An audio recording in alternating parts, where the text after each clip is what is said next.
Салам достор, биздин каналга жазылыңыздар. Башкалар көрсөтпөгөндү биз көрсөтөбүз. Бұл 24 март окуясы.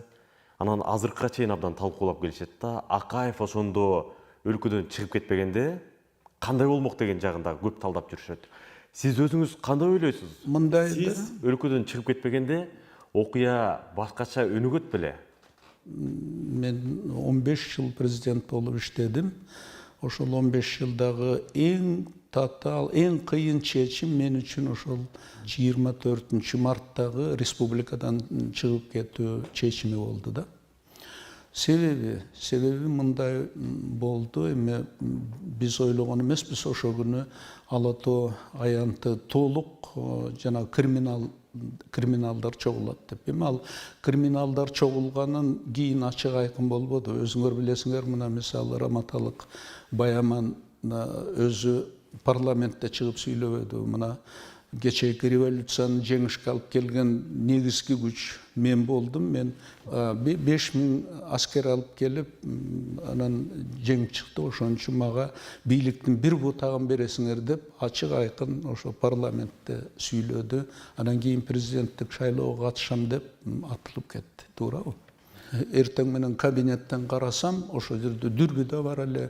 Көрдүк, ошол бир 15 миң кишинин ичинде 10 миңден ашыгы негизинен ошо криминалдар, көбүн ичирген, ошол криминалдын баарын ак үйгө каршы коюп койгон.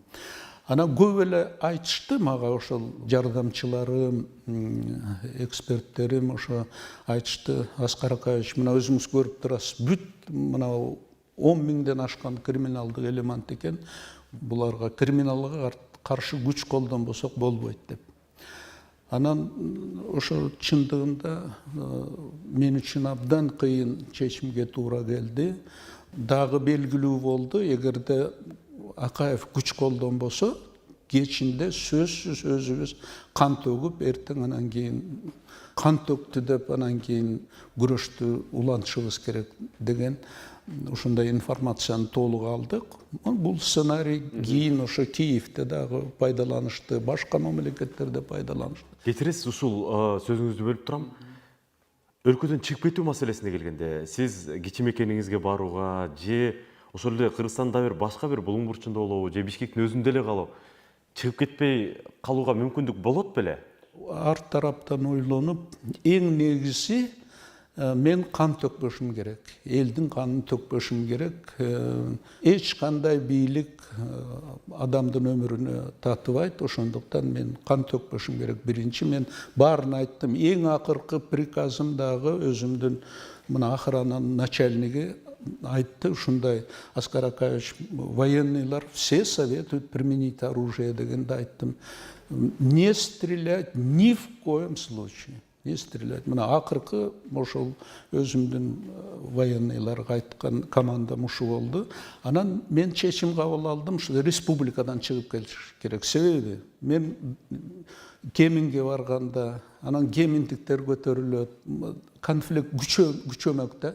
Анан тем более кечинде кан төгүшсө, кан төгүлгөндөн кийин конфликт өтө чоң масштабта эметилди. Ошон үчүн мен ойлодум, мен лучше пожертвую властью, республикадан чыгып кетишим керек.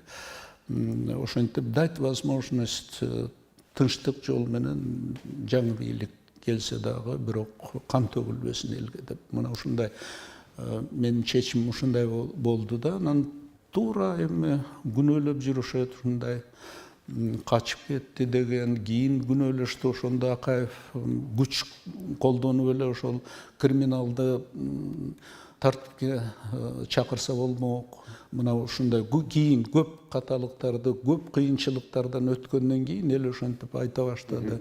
Бирок мен ойлойм, ошо күнү туура чечим кабыл алгам деп. Себеби мына өзүңөр билесиңер, мына Аксы окуясынын дагы урок болду. Мына ошол жерде кан төгүлүп, өзүң айткандай туура, ошо мен президент болуп турган учурда эң ушундай эң начар окуя болуп калды да. Ошондуктан мен экинчи кан төгүлгөнгө жол бербешим керек деген чечимге келдим. Бул чечимден кийин сөзсүз ошол кан төгүлгөнгө чейин мен республикадан чыгып кетишим керек. Аскар ага, сиз сөзүңүздө айтып калдыңыз, ошол күнү терезеден караганыбызда ичип алган криминал деп.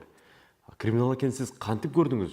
Жок, маалыматта жеткизишти. Анан ошол жерде биздин охрананын адамдары, СНБнын адамдары ошолор арасында жүргөндө. Анан бирок дүрбү менен деле көрүнүп турду. Ошо дүрбү алып келишти.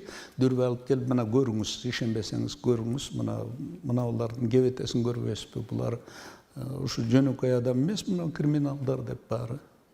Анан чындыгында эми криминал көрүнүп турат баары. Сиздин башкаруу учуруңузга туш келген ак суу окуясы 17 март күнү болду эле. Ак суу окуясында жанагынча адам тилекке каршы жарыкчылык менен кош айтышты.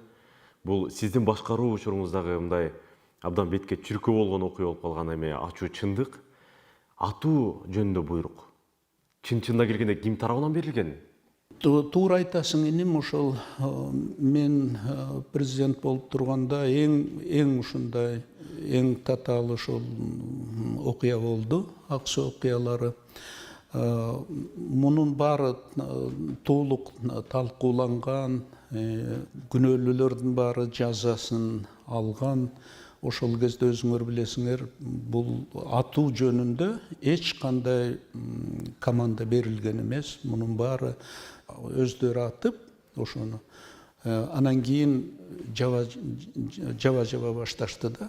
Ошондо баары такталып, Совет Безопасностьтун ачык өткөзүп, баарын докладты бүт эл уксун деп, эл угуп, баарын ошондо канааттанышкан. Ошо комиссияны башкарган Танаев абдан адилеттүүлүк менен баарын талдап чыгышып, күнөөлүүлөрдүн баары аталып, жазасын алган болчу. Анан атуу командасын эч ким берген эмес. Тем более жетекчилердин ичинен эч ким андай атууга маселе бермек эмес. Мен айтаар элем, мына бул маселе жөнүндө Бекназаров өзү кийин генеральный прокурор болуп, өзү изилдеп, анан айткан.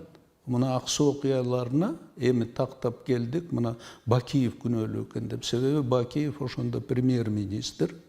Анан ден соолугум начарлады, оорудум деп, мен ошондо сырт мамлекетте расмий сапар менен жүрүп келдим эле. Анан ал киши Бишкекте жумушта эмес, Жалал Абадта санаторий бар болчу. Ошо санаторийде как бы лечение алып жатыптыр да. Анан ошо Бекназаров айткан, буга ошол Бакиев күнөөлүү экен деп.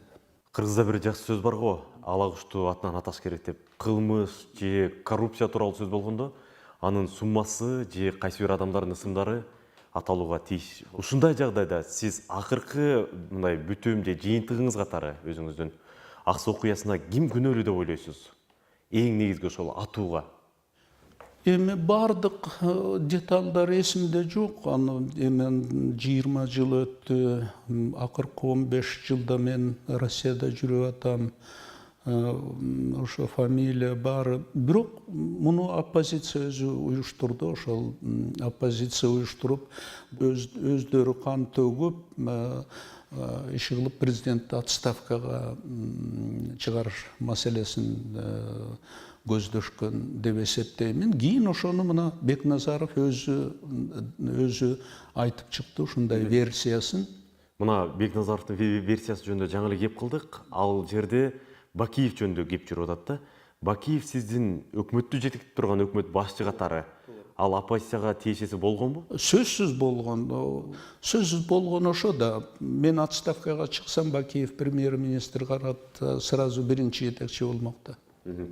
Анын максаты ошондой болгон, тезирээк президент болуш керек. Себеби кийин 2005 жылы өзүңөр билесиңер, төңкөрүштү башкарып, анан кийин президент болуп шайланбады.